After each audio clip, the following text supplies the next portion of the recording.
Everyone. आज हम लोग यूनिट 2 एलजेब्रा को देखेंगे। इस यूनिट 2 जो 13 मार्क्स की आती है बोर्ड में, इसमें 2 चैप्टर हैं, मैट्रिक्स और डिटर्मिनेंट। मैट्रिक्स थर्ड चैप्टर है और इसका कुछ हिस्सा डिटर्मिनेंट में भी है। तो चलिए हम लोग पूरा पढ़ेंगे। तो सबसे पहले स्टार्ट करें हम आभ्यू। आभ्यू शब्द का सबसे पहला जो प्रयोग किया सन 1850 में जे सिल्वेस्टर ने किया था। अब देखते हैं आभ्यू होता क्या है। आप लोगों ने देखा होगा जब आप लोग एग्ज़ाम देने जाते हो तो जो सीटिंग प्लान है जिसके अकॉर्डिंग आप लोगों को पेपर देने बिठाया जाता है रो में और कॉलम में, तो इसी तरह का अरेंजमेंट जिसमें हम कुछ संख्याएं हमने m×n ली, mn संख्याओं को m रोज़ में और n कॉलम में अगर हम अरेंज कर दें तो ये जो अरेंजमेंट है, इस अरेंजमेंट को हम क्या बोलेंगे? आभ्यू कहते हैं। इसको अंग्रेजी के कैपिटल लेटर से लिखा जाता है, व्यक्त किया जाता है, और इन संख्याओं को जो आभ्यू के अंदर होती हैं इन्हें आभ्यू के अवयव या एलिमेंट्स या एंट्री कहते हैं। आभ्यू को ध्यान रखना विशेष बात है, इसको बड़े ब्रैकेट में ही लिखा जाता है।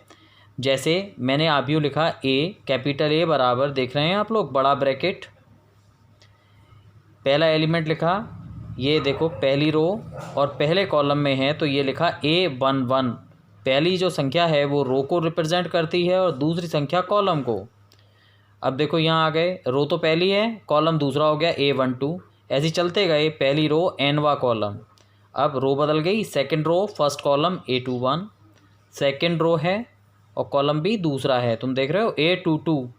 ऐसे ही A2n। इसी प्रकार चलते चलते ये कौन सी रो आ गई? MB रो आ गई, mth row first column, mth row second column और mth रो nth कॉलम। ठीक, तो इस तरीके का जो अरेंजमेंट है वो आभ्यू कहलाएगा। इसे हम अंग्रेजी के बड़े अक्षर से लिखेंगे। ध्यान रखना, जो क्षैतिज रेखाएं हैं वो रो कहलाती हैं, जो खड़ी हुई ऊर्ध्वाधर रेखाएं हैं इन्हें क्या बोलते हैं? कॉलम। तो इस आभ्यू में कितनी रो हो गई? 1 2 और कब तक? m रो और कितने कॉलम है बेटा? n कॉलम है, तो इसमें m रो और n कॉलम है। तो इसको कैसे लिखेंगे शॉर्ट में? aij और बाहर लिख देंगे m/n, m×n। ये इसका ऑर्डर कहलाएगा। देखो बताएंगे, यहाँ aij का मतलब क्या है? iv रो और jv कॉलम का एलिमेंट। जैसे मैंने बताया ना, A22 कहाँ है? सेकंड रो में और सेकंड कॉलम में। ठीक है, आप भी इस आभ्यू में अभी मैंने बताया m रो और n कॉलम है, और अगर हम m रो और n कॉलम का गुणा कर दें तो इसके अवयवों की संख्या हमें प्राप्त हो जाएगी, m×n। इसके क्रम को कैसे लिखेंगे? m गुणा का निशान n, लेकिन इसे m गुणा n नहीं पढ़ेंगे, इसे क्या पढ़ेंगे? m/n, m/n। जैसे देखो मैंने एक एग्जाम्पल दिया, a बराबर 2 4 3 0 -1 5। इसमें 1 2 रो हैं तो m बराबर 2, 1 2 3, 3 कॉलम है तो n बराबर 3। इसका ऑर्डर क्या हो गया? m/n यानी 2/3। अच्छा देखो, अगर मान लो मैं पूछूं A23 यानी सेकंड रो और थर्ड कॉलम का एलिमेंट, पहली रो दूसरी रो और कॉलम तीसरा, देखो पहला दूसरा तीसरा, तो यही एलिमेंट तो आया। तो A23 की वैल्यू क्या हो गई? 5 हो गई। ये सेकंड रो और थर्ड कॉलम का एलिमेंट है। चलो इसके बाद हम देखते हैं आभ्यू कितने प्रकार के होते हैं। आभ्यू के प्रकार, पहला क्षैतिज आभ्यू। तो साफ साफ ध्यान रखना, इसमें m और m की वैल्यू n से कम हो, मतलब रो की संख्या कॉलम से कम हो। देख रहे हो, 1 2 रो हैं लेकिन कॉलम ज़्यादा हैं, 3 हैं। ऐसे ही ऊर्ध्वाधर आभ्यू में रो ज़्यादा होंगी, कॉलम कम होंगे। देखो 1 2 3 रो, कॉलम 2 ही हैं। इसमें जो सबसे इम्पोर्टेंट है, देखो मैंने टिक लगाया हुआ है, वर्ग आभ्यू। एक ऐसा आभ्यू जिसमें m और n बराबर हो, मतलब रो और कॉलम की संख्या बराबर हो। देख रहे हो, 1 2 3, 1 2 3, 3 रो 3 कॉलम है, तो हम क्या कहेंगे? ये वर्ग आभ्यू है। इसका ऑर्डर कितना है? 3/3। 3/3 की जगह हम ये भी कह सकते हैं 3 क्रम का वर्ग आभ्यू है। वर्ग लग गया तो इसका मतलब ऑटोमेटिकली इसमें 3 रो और 3 कॉलम हो गए। ऐसे ही देखो मैंने एक और दूसरा बनाया, x बराबर 1 0 0 1। कितनी रो हैं? 2, कॉलम कितने हैं? 2, तो ये हो गया 2 क्रम का वर्ग आभ्यू। क्रम को कोटि भी कहते हैं, ध्यान रखना। अब देखो इसमें एक इम्पोर्टेंट बात याद रखनी है, इस आभ्यू में ही ये वाला जो विकर्ण है इसे मुख्य विकर्ण कहते हैं, इंग्लिश में प्रिंसिपल डायगोनल या लीडिंग डायगोनल भी कहते हैं। इसका अवयव देखो, पहली रो और पहला कॉलम है, ये दूसरी रो और दूसरे कॉलम का है, A115, A22 -1, A33 0.7। इनको हम क्या बोलते हैं? विकर्ण अवयव, डायगोनल एलिमेंट। ये बहुत इंपॉर्टेंट चीज़ है, वर्ग आव्यूह ध्यान रखेंगे आप लोग। इसके बाद देखो पंक्ति आव्यूह, रो मैट्रिक्स, नाम से जाहिर है जिसमें केवल एक रो हो। इस तरह से रो एक होगी, कॉलम कितने ही हो सकते हैं, यहाँ कितने? 3 हैं। स्तंभ जिसमें केवल एक कॉलम हो, है ना। रो इसमें कितनी भी हो सकते हैं, देखो एग्जाम्पल दिया हमने, कॉलम 1 है, रो 1 2 3 रो हैं, तो इसका ऑर्डर 3/1। विकर्ण आव्यूह, डायगोनल मैट्रिक्स, डायगोनल है तो ध्यान रखना ये अंडरलाइन की हुई है, एक ऐसा वर्ग आव्यूह जिसमें डायगोनल के अलावा, यानी इसके अलावा सारे एलिमेंट कैसे हों बेटा? 0 हों, तो क्या बोलेंगे इसे? Diagonal matrix. इसे शॉर्ट में ऐसे भी लिखते हैं, डायगोनल, DIAG, और ब्रैकेट में डायगोनल के एलिमेंट कॉमा लगा के आप लिख दो।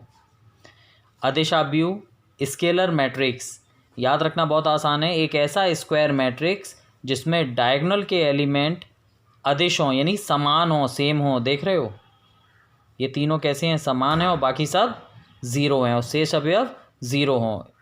ठीक है, तो ये क्या कहलाएगा? अदिश आव्यूह। क्लियर है? ये विकर्ण आव्यूह तो होगा ही होगा, बस इसमें एक खास बात है कि इसके एलिमेंट भी बराबर हैं, तो इसका एक नया नाम हो गया अदिश आव्यूह। अब और इम्पोर्टेंट आव्यूह आया, इकाई आव्यूह। इसका हमें हर बार इस्तेमाल करना ही पड़ेगा। आइडेंटिटी मैट्रिक्स, एक ऐसा स्क्वायर मैट्रिक्स जिसके डायगोनल एलिमेंट सारे 1 हों, 1 हों, और बाकी सब 0 हों। इसे हम I से लिखते हैं, जैसे I2 तो इसका ऑर्डर बताएगा, 2 ऑर्डर का है, यानी 1 2। देखो 1 0 0 1, देख रहे हो डायगोनल में 1 है, बाकी सब 0 हैं। I3 में ये सब 1 है, बाकी सब 0 हैं, तो ये इकाई आव्यूह हो गया। अब आया शून्य आव्यूह, जीरो मैट्रिक्स, एक ऐसा मैट्रिक्स जिसके सारे एलिमेंट 0 हों। अच्छा ये स्क्वायर हो, ये ज़रूरी नहीं है, ध्यान रखना, लिखा नहीं है मैंने। x बराबर, देख रहे हो ये कितने ऑर्डर हैं? 2 रो 3 कॉलम, तो 2/3 का है, ये 2/2 का है, ये जीरो मैट्रिक्स। अब देखो और जिसकी परिभाषा पूछी जा सकती है, ऊपरी त्रिभुजीय आव्यूह, अपर ट्रायंगुलर मैट्रिक्स, UTM, एक ऐसा स्क्वायर मैट्रिक्स जिसमें मुख्य विकर्ण के नीचे सारे एलिमेंट 0 हों। देखो मैंने एग्जाम्पल दिया, मुख्य विकर्ण ये रहा, इसके नीचे के ये सब 0 हैं। बताइए ये कंपलसरी है, अगर ये सब 0 हैं तो ये क्या बोलेंगे? अपर ट्रायंगुलर, यानी जो ट्रायंगल बने वो कहाँ बन रहा है? ऊपर बन रहा है। कहने का मतलब कौन से एलिमेंट 0 हैं? Second row first column, third row first column, और थर्ड रो सेकंड कॉलम, यानी वो एलिमेंट 0 हैं जिनके लिए रो की संख्या कॉलम से ज़्यादा है। ऐसे ही निम्न त्रिभुजीय, लोअर ट्रायंगुलर, तो सीधी सी बात है, एक ऐसा स्क्वायर मैट्रिक्स जिसमें मुख्य विकर्ण के ऊपर के सब 0 हों, यानी ट्रायंगल कहाँ बने? नीचे बने। मतलब कौन से एलिमेंट 0 हों? जिनके लिए I का मान J से कम हो, ऊपर वाले। ठीक है। अब कभी कभी पेपर में पूछा जाता है एक ऐसा आव्यूह का उदाहरण बताओ जो UTM यानी अपर ट्रायंगुलर मैट्रिक्स और लोअर ट्रायंगुलर मैट्रिक्स दोनों हों। तो क्या? Identity matrix. देखो इस मुख्य विकर्ण के नीचे भी तीनों 0 हैं और ऊपर के भी 0 हैं। ठीक है, ये काम का है। अब आया दो आव्यूह की समानता। कब हम कह सकते हैं कि दो आव्यूह बराबर होंगे? तो शर्त ये है, देखो सबसे पहले दोनों के ऑर्डर समान होने चाहिए। दूसरा, ये जो एलिमेंट है करस्पॉन्डिंग एलिमेंट यानी संगत अवयव, ये भी समान होने चाहिए, है ना। AIJ और BIJ कैसे हों? बराबर हों। देखो एग्जाम्पल दिया, 5 6 0 -3, ये कितना? 10/2, तो 10/2 कितना आया? 5 आ गया। 5 और 1 6, सही है। 3 में से 3 क्या? 0। 7 - 10 कितना? -3। मतलब जो 5 यहाँ है तो 5 यहाँ आना चाहिए, तो बराबर हैं ये दोनों। ऑर्डर भी देखो दोनों का सेम है, ये भी 2/2 और ये भी 2/2। अब यहाँ देखो ये ऑर्डर तो सेम है, लेकिन यहाँ 5 है और यहाँ 7 है, अलग अलग हैं, तो ये बराबर नहीं है। अब ये बराबर इसलिए नहीं है कि यहाँ ये 2/2 है और ये 2/3 का है, ऑर्डर सेम नहीं है इसमें। अब देखो उदाहरण, सवाल कैसा आता है, ये दो आव्यूह बराबर दे दिए, पूछा जा रहा है x और y का मान, तो पहले ये वाला एलिमेंट इसके बराबर कर दो, x + 2 = 4, तो x बराबर 4 - 2 2, y - 5 = 6, 5 को उधर ले गए, y की वैल्यू 11 आ गई। सही है भाई। अब इस तरह का क्वेश्चन आता है कि भाई एक आव्यूह बताओ 2/3 का, जबकि इसके एलिमेंट किस फॉर्मूले से निकाले जाएं, इससे AIJ बराबर 3I माइनस जे। तो सबसे पहला काम हम 2/3 को लिख लेंगे एक्सपेंड फॉर्म में। 2/3 तो first row first column A11 A12 A13, भाई 3 कॉलम है, 3 कॉलम तक चलो। Second row first column, second row second column, second row third column, क्योंकि रो 2 ही हैं तो बस ये ख़त्म हो गया। देखो 2 रो 3 कॉलम। अब फॉर्मूला हमें दिया AIJ बराबर 3I माइनस जे, तो A11 में I1 J1, I को 1 लगा दिया, J को 1 लगा दिया, वैल्यू आ गई। ऐसे ही A12 I की जगह 1 लगाया भाई, J की जगह हमने 2 लगाया, आंसर। ऐसे ही A13 आ गया, A21, मतलब इन सब की वैल्यू हम कैलकुलेट करके निकाल लेंगे और ये सारी वैल्यू उठा के कहाँ लगा देंगे, इसमें। तो हमारे पास A का रिप्रेजेंटेशन आ गया, A का वैल्यू आ गई, सही है। अब देखो एक उदाहरण दें, एक आव्यूह जिसमें 12 अवयव हैं, तो आव्यूह के कितने क्रम या कोटि हो सकती हैं, मतलब कितने प्रकार के आव्यूह बन सकते हैं। तो अभी हमने देखा कि आव्यूह का अगर क्रम m/n है तो उसके अवयव क्या होते हैं, m × n हो जाते हैं। तो ऐसे हमने 12 के फैक्टर कर लिए जितने हो सकते हैं।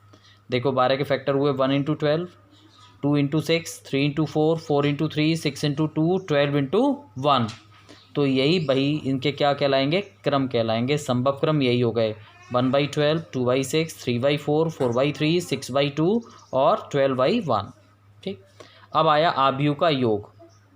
ध्यान रखना, आव्यूह को केवल तभी हम योग या जोड़ सकते हैं जब इनके ऑर्डर समान हों। अगर ऑर्डर समान नहीं है तो नहीं जोड़ पाएंगे। जैसे A + B लिखा, ये जोड़ने का तरीका बहुत आसान है। अगर ऑर्डर सेम है तो इनके करस्पॉन्डिंग एलिमेंट को जोड़ दो। ये मैंने मैथमेटिकली लिख दिया है, इसकी नीड नहीं है, उदाहरण से समझो। जैसे ये 2 आव्यूह दिए हैं, ऑर्डर सेम में, देखो जोड़ा 1 और प्लस -4 तो 1 - 4, 0 + 5, 4 + 3, -2 + 2, 3 + 1, 5 + 2। ठीक है, सॉल्व करके वैल्यू आ गई। ये हमारा जोड़ हो गया। लेकिन अगर मैं कहूँ इसको और इसको जोड़ा जाए तो हम नहीं जोड़ पाएंगे भाई। क्यों? क्योंकि इसका ऑर्डर और इसका ऑर्डर अलग अलग है। देखो इसका है 2/3, इसका है 2/2। अब ऐसे ही आव्यूह का अंतर भी जोड़ की तरीके से है। हम केवल तभी अंतर कर सकते हैं जब इनका ऑर्डर समान हो, मतलब सेम उसी प्रकार से घटाना है। देखो ये मैंने घटाया 1 माइनस, इसे घटाओगे तो माइनस माइनस प्लस हो गया, 1 + 4 हो गया, 0 -5, 4 -3, है ना। बिल्कुल आप इसी तरीके से इसको घटा लोगे, ये आपका आंसर आ जाएगा। एक कुछ नियम याद रखने हैं कि A + B और B + A बराबर होते हैं, यानी आव्यूह का जो योग है वो क्रम विनिमय नियम का पालन करता है। ऐसे ही आव्यूह का योग साचर नियम का पालन भी करता है। A + B + C या A + B + C एक ही बात है। अगर किसी आव्यूह में हम 0 आव्यूह को उसी ऑर्डर के को जोड़ें तो आंसर वही आएगा। अब देखो आव्यूह का अदिश से गुणन, मतलब किसी स्केलर संख्या से गुणा अगर हम आव्यूह में करें तो क्या होगा। मान लो K कोई स्केलर है, ये आव्यूह है। अगर मैं K का गुणा A से करता हूँ तो इस K का गुणा इस आव्यूह के हर अवयव के साथ हो जाएगा। एग्जाम्पल, A मैंने A बनाया कोई भी, मुझे अब 3A निकालना है तो 3 का गुणा मैं इस सब में कर दूंगा, 3x, 3y, 3z, 3b, 3q, 3r। अब देखो एक उदाहरण समझ लो इसका। A बराबर आपको दिया है, B बराबर आपको दिया है और आपको निकालना है 2A + 3B। तो भाई 2A कैसे आएगा, A तो ये रहा, 2A कैसे आएगा, इसमें 2 का गुणा, 4 दूनी 8, 3 दूनी 6, 2 दूनी 4, -1 × 2 -2। अब 3B लेना है, 3B इसमें 3 का गुणा कर दो, 3 × 6 18, 3 × 5 15, ये 0, 3 × 3 9। अब इसको जोड़ दो, ये हमारा आंसर आ गया। ठीक है, अब कल हम लोग आव्यूह का गुणनफल और गुणनफल देखेंगे और उसके ऊपर कुछ एग्जाम्पल्स भी करेंगे। ठीक है।